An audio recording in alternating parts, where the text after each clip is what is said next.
કારણ કે આનંદ ઈ ભગવાનનું રૂપ છે.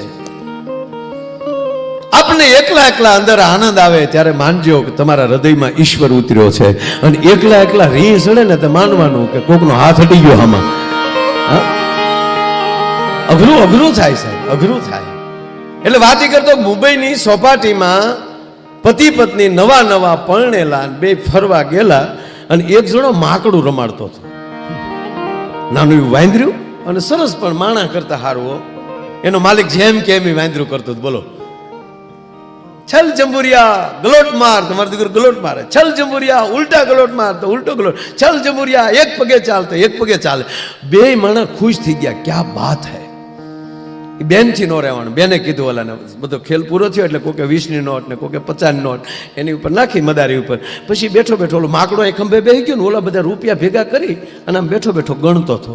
તો ઓલા બેન ગયા એની પાસે. બેને જઈને કીધું, હે ભાઈ આ માકડું કેટલામાં લીધું તમે? આ ક્યાંથી ગોચ્યું? બહુ સરસ છે. એટલે ભાઈ ક્યાંય બોલ્યો નહીં, પૈસા જ ગણતો બેઠો બેઠો. પાછું કીધું, ભઈલા તમને કહું. તે આમ સામું જોયું. તમને કહું ભાઈ આ માકડું કેટલામાં લીધું? ઓલો બોલ્યો નહીં. પછી એનો પતિ ખીજાણો કે હું કામ પૂછતા, કે એકવાર પૂછી લેજો ને. પૂછી લે. ત્રીજી વારી બેને કીધું કે ભાઈ હું તમને કહું, એ વડીલ તમને કહું આ માકડું કેટલામાં લીધું? ત્યારે ઓલો ટૂંકું એટલું જ બોલ્યો, હે બેન મેં તમને ક્યારે પૂછ્યું? આ તમારું માકડું કેટલામાં આવ્યું? હા હા હા.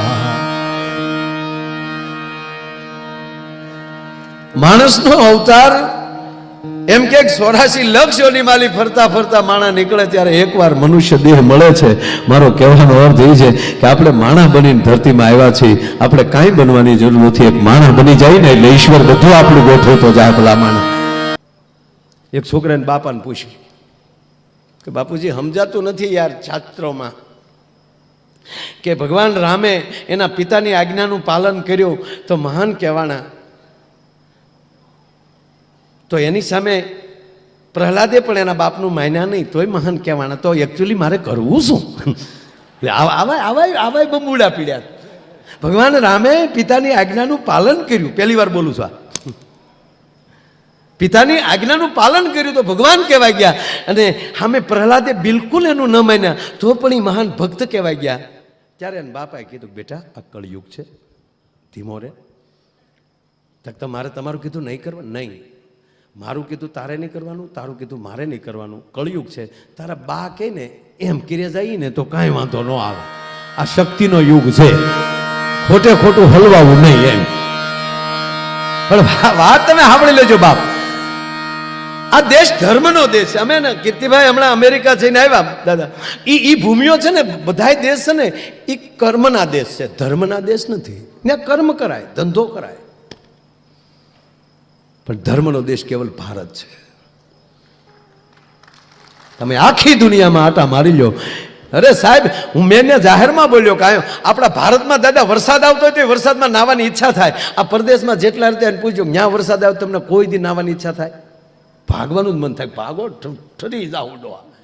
અને કેવો બરફ પડે ઝીણા ઝીણા. અમારા જીતલો તો તોડી નાખ્યો. ત્યાં બરફના ગોળા ખાતો. આ ખાવાનો નથી, કરવાનો છે. આ ઓલા બેનજાવાળાને લઈને ગયા ને તો દાદા ઓલામાં નાખે ને ચેકિંગમાં. દેવાજભાઈને તો અંગ્રેજી આવડે, મને તો હકીકત આવડતું નથી. કારણ કે એ તો ભણેલા છે. હું તો ભણવા ગયો તેથી ટ્રાફિક હતું. અને દાદા હું ઇંગ્લિશ બોલું છું, નથી બોલતો એમ નહીં. મને ઇંગ્લિશ આવડે એટલું વજુભાઈ કોઈને નથી આવડતું. કોઈ નહીં હો, હકીકત. હું બોલું નહીં. હું કામ તમને ન સમજાય મારે હું કામ બોલું છું? મારું ઇંગ્લિશ હાર્ડ પડે દેવાજભાઈ. અમેરિકા હું ઇંગ્લિશ બોલતો હતો, અમેરિકા વાળા નહોતા સમજી શકતા. મૂળ તો એ જ ને, નો સમજાય એવું બોલો એને મોટું કહેવાય, એને મોટો માણા કહેવાય. બરોબર. હવે દાદા અમે પ્રોગ્રામમાં ગયા કીર્તિભાઈને. અમે અત્યારે જે રશિયા એ ઉપાડા લીધા ને એ અમારા દુહા સાંભળ્યા પછી તાનમાં આવ્યો.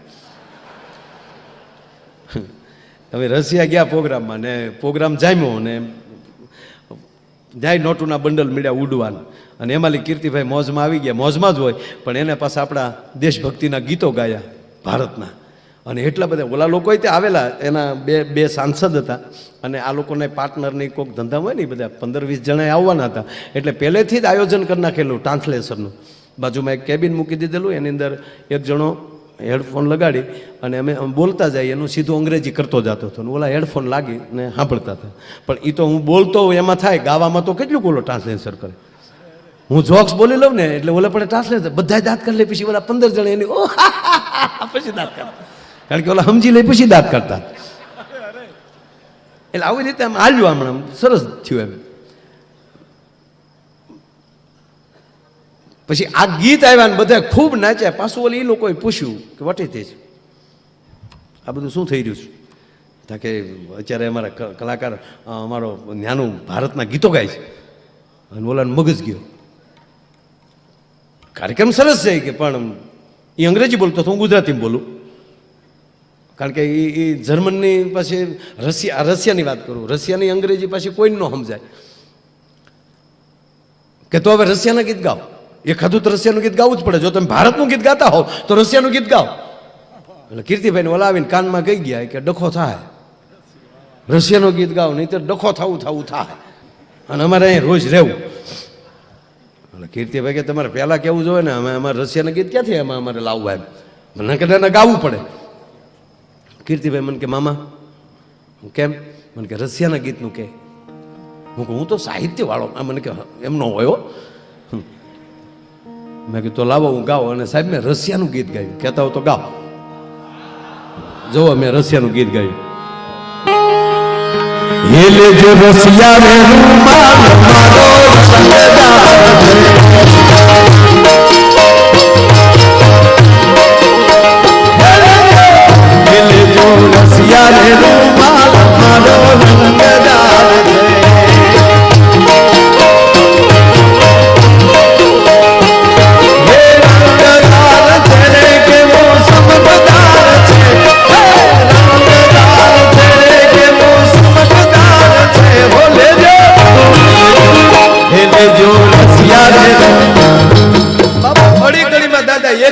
રશિયા બોલ્યો, લેજો. અને મોજ આવી ગયો. ઓકે, રશિયા રૂમાલ રંગદાર છે, ચમકદાર છે, લેજો રશિયા રૂમાલ.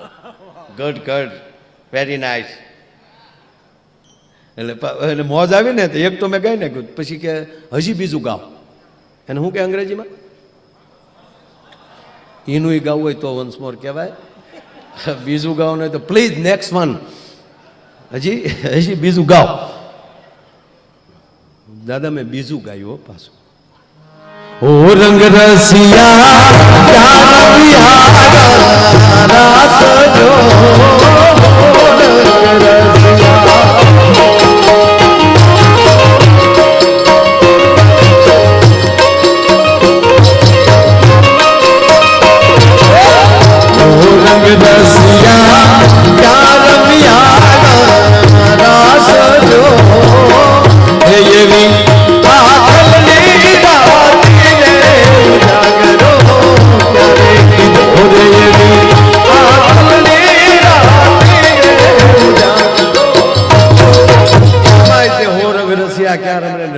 ઓકે, રશિયા રાસ ઉજાગરો આંખ રાટી, એટલું બધી મેં પૂછ્યું. બાબુ લંડનમાં પણ એવું થયેલું. કીર્તિભાઈ ખૂબ આનંદ કરે. ત્યાંના વેમ્બલીના MP અને આપણા બીજા 3 લોર્ડ્સ હતા. અને પ્રોગ્રામમાં એને એટલી મજા આવી સાહેબ. હજી અમે અમારી પાર્લામેન્ટ આપણી નથી જોઈ, પણ અમે લંડનની પાર્લામેન્ટમાં કીર્તિદાનનું અમારું સન્માન સાહેબ સરકારે કર્યું હતું. સર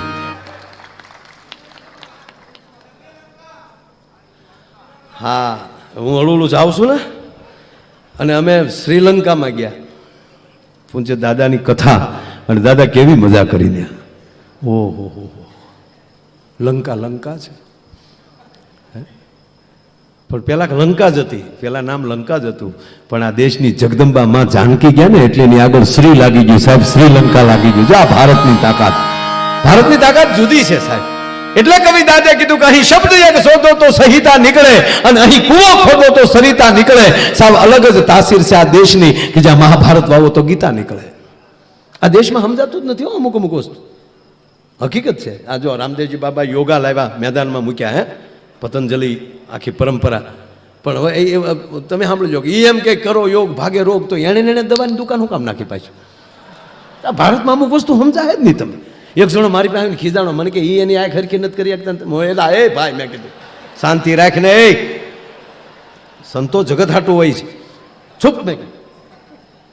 ખરેખર અમુક વસ્તુ દાદા સમજાતી જ નથી. જો આ ફેવિકોલ અમારા મવાવાળાની કંપની મધુકાંતભાઈ પારે, બરોબર, ફેવિકોલ દુનિયામાં આનાથી મોટું કોઈ કેમિકલ એવું આવ્યું જ નહીં કે બધાને સોટાડી દે. બહુ સરસ છે ફેવિકોલ. હા, કાંઈ એના મને પ્રચારના પૈસા નથી દેતા.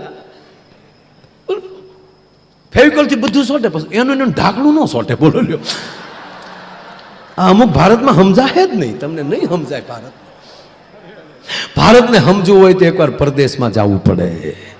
પરદેશની સંસ્કૃતિ જોઈ ને પછી એમ થાય કે ધન્ય છે મારા દેશની માવું. આવી માં તમને વિશ્વમાં ક્યાંય જોવા ન મળે. ભલા